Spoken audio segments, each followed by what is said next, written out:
Most organizations today don't have a data problem. They have plenty of data, reports, dashboards, spreadsheets, metrics, and KPIs. Yet, when leaders ask simple questions like, why did performance drop this quarter? Which action should we take next? Where exactly are we losing money or time? The room often goes silent. This is what it means to be data rich but insight poor, and it's far more common than most leaders realize. Hello, everyone. Welcome to the Analytics Insight podcast, where we talk about the ever evolving tech space. And I'm your host, Priya Diyalani. More tools, more tracking, more dashboards, yet less clarity. This is the data paradox of modern business. The very infrastructure built to create certainty is generating confusion instead. Joining us today is Vishal Ranjan, founder and CEO of Claight, to discuss the aspects triggering this problem and what can be done with it. Hi, Vishal. A very warm welcome to our podcast today. Hi, Priya. Thank you so much for having me here. It's a pleasure, likewise, Vishal, to have you on our podcast. And yes, I think the conversation today around, the how organizations today are basically everybody is gaining a lot of insights in terms of gaining a lot of data, but again, unlocking insights from those data, I think a lot of organizations are still struggling, and we are going to discuss a lot about it. Before that, let's get started and tell our listeners more about Clade, its specialization, and a little bit more about you, Vishal. How has your journey been till date? And probably, what led you to start Clade? Absolutely, Priya. Hi everyone. Like Priya said, I'm Vishal. I actually did my MBA from the Faculty of Management Studies, Delhi University, and I used to be in sales. Now, while being in sales, I was actually leading the sales for South Asia for a large FMCG company. And I used to have a lot of data with me. And the data actually, I loved playing around with it and trying to make insights of the data. We used to have a lot of market research done in terms of CSAT surveys or scanning the market in terms of what the demand or supply would be like. And the data used to come in, but nobody could actually make head or tail of what we should be actually doing with it. So if we have, let's say, the laundry detergent market is expected to grow by 35%. So what? What do we do with it? Right. So that is what actually had me getting interested into market research. The more I looked at data, the more I wanted to understand what can I do to increase my sales? Where can I actually go in? What are the areas that I should actually look at? And that's the whole idea that we thought that let's start off with a market research company because this is something where a lot of people struggle with. And then we started spending a lot of time watching how big organizations were making decisions. And we were trying to understand exactly how can we use the data the way Unilever does or the way Procter and Gamble does, and understand how can we fill that gap in the market where we can use data for market intelligence or procurement intelligence, ensure that the forecasting analytics is correct. And that is where we thought that, okay, the name of the company should be something that says exactly what we do. So we had the word clarity and insight. So it's an amalgamation of clarity and insight. So CLAP from clarity and IGST from insight. So the data should give you clarity and insight. And that is what gave birth to Clay. Thank you for that wonderful introduction, Vishal. And I think hearing about the company and as well as your role and your journey, I think gives a clear perspective to our audience and listeners about the core vision of the company and as well as the kind of leadership and strategic thinking that's shaping the company's growth. Okay, so with that foundation set in place, Vishal. So I think what happens is on paper, everything seems fine. Um, Multiple dashboards across departments, daily or weekly reports shared via email, or dedicated data or analytics team in place. But in reality, different teams track different versions of the same metric. Reports show what happened, not why it happened. Dashboards look impressive, but don't influence any decision making. And leaders still rely on gut feeling in critical moments. So again, it points out that data exists everywhere, yet clarity exists nowhere. So why do you think so many organizations are data rich, but yet struggle with gaining insights and end up being insight poor? I think that's because we've solved the wrong half of the problem first, right? So over the past decade, it was more about collection. You had cloud, enterprise systems, analytics, and now you've got AI. And we actually got good at it. In fact, if you look at the latest report, one of the reports from McKinsey, it says that about 78% of the organizations use AI in at least one function. And that basically is not a solved problem, right? So what happens is that while you have a lot of data, data tells you what has happened, right? But it doesn't tell you why or what you should be doing with it. So data can tell you what happened, intelligence will tell you why it happened, but insights tell you exactly what you need to do with it or about it. And most companies stop at the first go. They think that, yes, we have data and things are done. I'll give you an example. I was talking to one of the marketing heads of a large company. I can't name the company for obvious reasons. And they take a lot of data from different vendors. And these are pretty large companies, companies which are possibly 1,000 times bigger than us, but they don't know what to do with the data. So there's an example, there's a term called social listening where they try and understand exactly what Gen Z wants. What are the fashion trends that they're looking at? What are the kind of cosmetics that Gen Z is preferring? Are they looking at more of natural cosmetics or are they looking at more of natural colors? What is exactly the buzz about? What are they talking about? Great. So you have all the data with you. But what do you do with the data? Those companies actually provide you with the data. You could possibly even make intelligence out of it that yes, the data is there and this is what the data is leading to. But how do you actually action on that data? And that is exactly where we come in. So you've got the data, and this is the white space. So let's say if I'm talking about natural cosmetics and somebody comes and tells you that, okay, the data tells you that the natural cosmetics market is expected to move at 35% year on year. That is where we come in. We say that, okay, there's a white space. There's a 35% share which is there, and there's a vacuum in the market, and you could possibly enter this market using these specific products in these specific areas that you're looking at. So actually, the real bottleneck is not about the access to data. Everybody has it. It is about prioritization. A leader's inbox is basically a fire hose. It's got customers, suppliers, competitors, regulators, and now even AI confidently generating recommendations on top of it. But separating the signal from noise used to be nice to have skills. Now it's a survival skill. That's a really insightful perspective, Vishal. And yes, having access to vast amounts of data automatically doesn't translate into better decision making. The real challenge lies in breaking down data silos, ensuring data quality, and transforming those raw information into actionable intelligence that business leaders can actually trust and use. I think eventually, ultimately, it's not about, the kind of data and how much data you possess, but how effectively one can interpret and act on that data. So building on that thought, Vishal, I mentioned, while talking, so I spoke about data, actionable insights, and intelligence. Today, the average human creates roughly around 500 MB of data every single day. Now, I think that's around 1,200 emails, 3 hours of music streaming, 300 Facebook posts with photos, 25 app downloads, and 30 minutes of YouTube streaming combined per person per day. And that's just the self-generated data.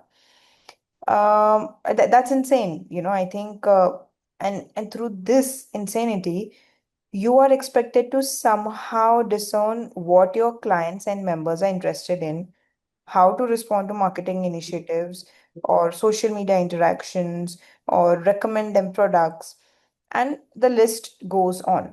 At face value, it's an impossible task. No human can, go through so much of raw data.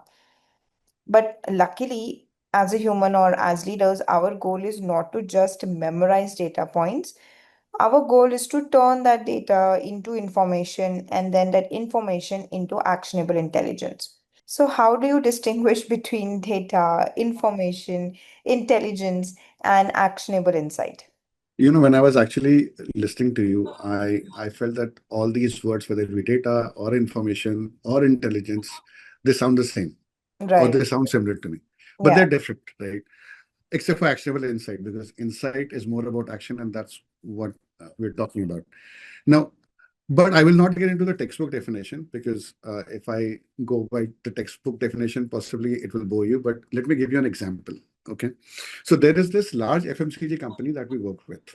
Okay. And a couple of years back, India had imposed anti-dumping duty on a product called soda ash. So soda ash is a filler that is used in detergent powders. And whether it be Procter & Gamble or Unilever, they buy a lot of soda ash.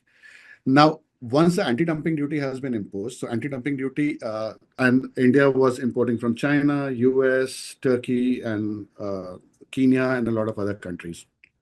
Now, this led to an increase in the price.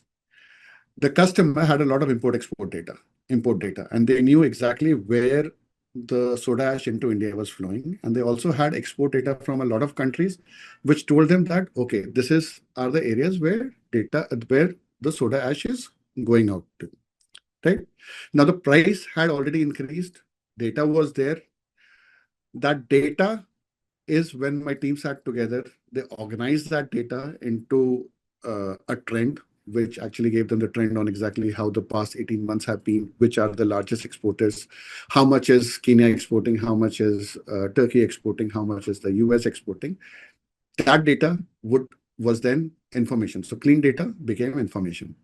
Now it becomes intelligence. You need to explain why or what are the reasons that uh, Kenya has become a larger exporter over the past 18 months, or why has India imposed an anti-dumping duty on these specific countries. So once that data is cleaned, it becomes information.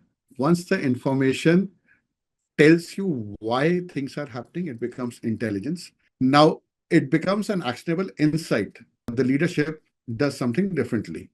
So then we went back to the customer. We told them that, hey, you are importing from South Africa, you are importing from Kenya, you're importing from the US. You forgot there is one country in this where the anti dumping duty has not been imposed. And that country is this, which was sitting in your data, which was already in the information, but it was not clear to you. So this is the country where you should start importing from. And Turkey was a country where the anti-dumping duty, and Russia, two countries where anti-dumping duty had not been imposed. So the customer was able to move away from the other countries and start importing from suppliers from these two countries, which the data the customer already had, but they did not know exactly how to use that data.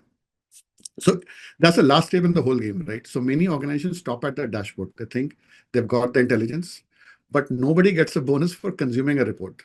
They get rewarded for the decision the report led to. And that's where the value actually lives. That was a very interesting way to break it down, Vishal. And again, when we talk about data, information, intelligence, actionable insight, all of these terms are used interchangeably. But as you have explained, each represents a different stage in the decision-making process. And I think for our listeners, it's important that they understand that the value lies in transforming that data into context and extracting meaningful intelligence and enabling decisions that create measurable business impact. Okay, moving ahead, Vishal, earlier, I mentioned that one of the reasons that probably, enterprises are still struggling with taking out the meaningful value from raw data is because some of them still work in data silos. A recent study by IDC found that data silos cost the global economy a whopping $3.1 trillion annually. Despite years of digital transformation efforts, the divide between technical and non-technical teams persists, hindering the full potential of data assets. And another report by Capgemini also stated that data silos was one of the top five challenges with big data at large. Right. So, a lot of Despite a lot of digital transformation efforts and initiatives going around across different industries, why do data silos continue to exist? Okay, so if you're asking me why data silos continue to exist, now data silos are nothing. They are organizational silos wearing technical costume.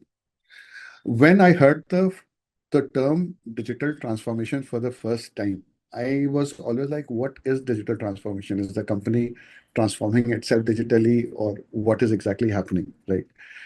The technology is fine.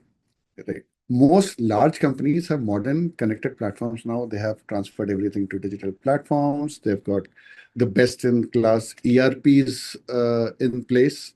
But the problem is human. Different functions are quietly optimizing for their scoreboards. Sales is watching its customer growth. So they have their own customer CRM, customer relationship management platform, where the data is being punched in. Procurement is watching supplier cost and performance. So they would possibly have a SAP, which is looking at procurement or cost management.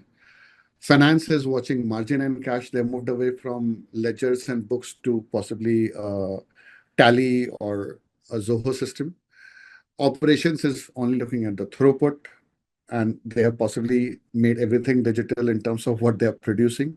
And everybody's data is accurate, but they are just looking at businesses through their own windows and assuming that they see the same room. Sales is looking at business at their own way, procurement their own way, finance in their own way.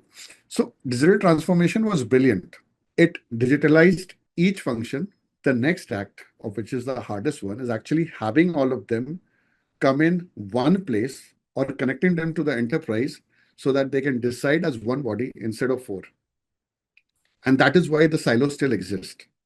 The companies pulling ahead all did one mindset shift. They stopped treating information as something a department owns, and they started treating it as a shared company asset. It could sound something which is really small, but it's actually a cultural change, and that's the entire ball game. Digital transformation does not need to be about keep just coming off from notebooks or files to a digital platform. It should also be having those silos of your digital platforms merge and talk to each other. Right, right, Vishal. And yes, I think your response also highlights that digital transformation, isn't just about chasing or deploying new technologies. It's about creating an ecosystem where data can move seamlessly across functions and systems and teams. And as enterprises continue to invest in cloud or AI, breaking down silos has become more critical than ever because these technologies are only as effective as the quality and accessibility of the data they rely on. Quality is, yes, I agree with you. Quality Mm. is possibly the most important thing here. But Right. yes, the data should be able to talk to each other as well. Say, Mm-hmm. every department has its own digital form of data Right. in their own way that they only use. Mm-hmm. Yeah, definitely. Vishal, and I think now while you mentioned certain aspects to keep in mind, but in a very complex and a fast-paced environment that we are living in, data-first approaches are there, and people and enterprises are investing in data-first approach, and despite the evidence that a data-first approach leads to improved business outcomes, many organizations are still failing to take advantage of it because less than a quarter of companies describe themselves as data driven. So, with that being said, what are some of the barriers that are preventing enterprises from turning their data into that meaningful business intelligence? So I actually call it TCS. So it's Mm. not the company TCS, Yeah, trust, context, and speed. right. Right. So if the leader doesn't believe that the number in front of them, they don't act on it. Full stop. They almost every big company has been burned by two reports answering the same question two different ways. Once that happens, people start trusting their gut over the data and you've lost it. So trust, believe the data, Second one is the context that you were also talking about earlier.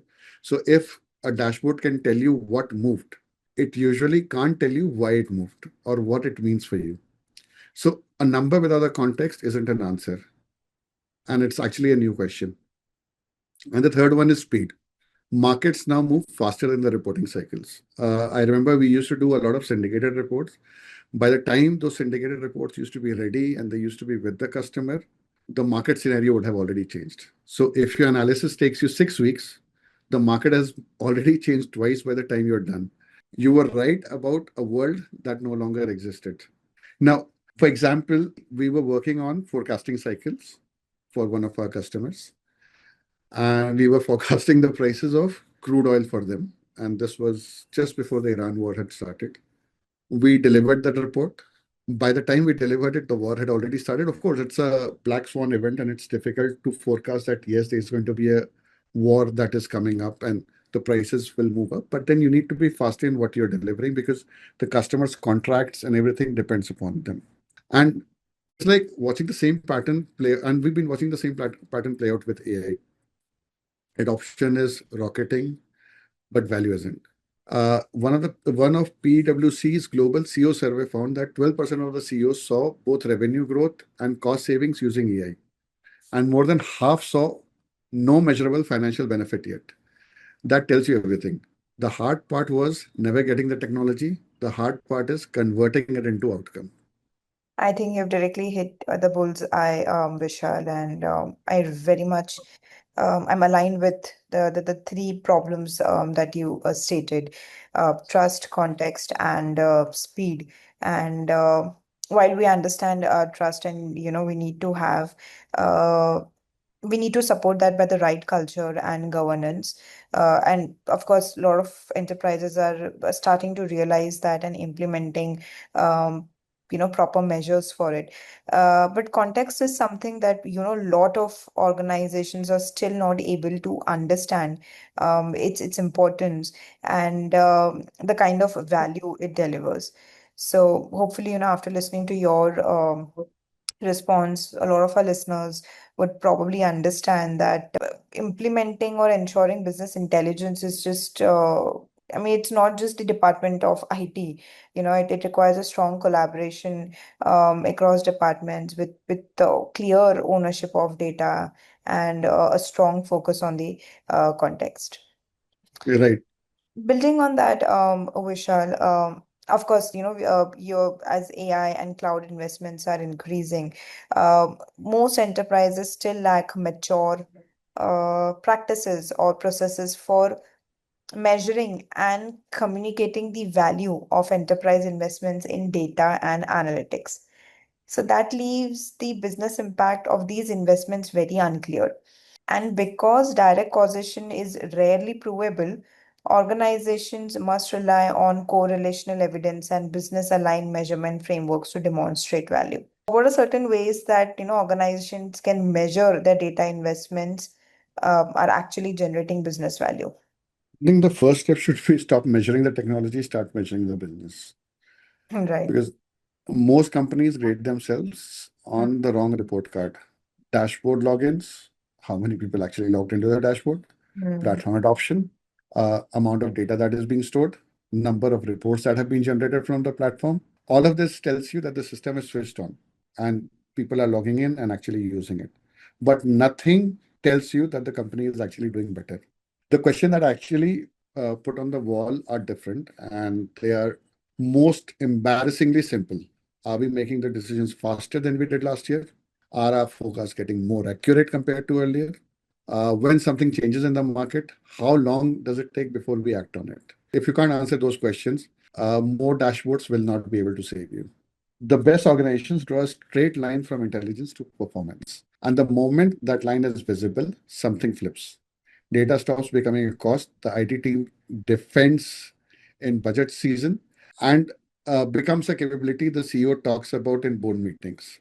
Um, Even initially, when we were looking at our own platforms that we serve to customers, the things that we used to track was that our customers actually logging into the platform. It makes sense because we're looking at selling those platforms to the customers, and the customers also used to come and ask us that, hey, is this platform being used?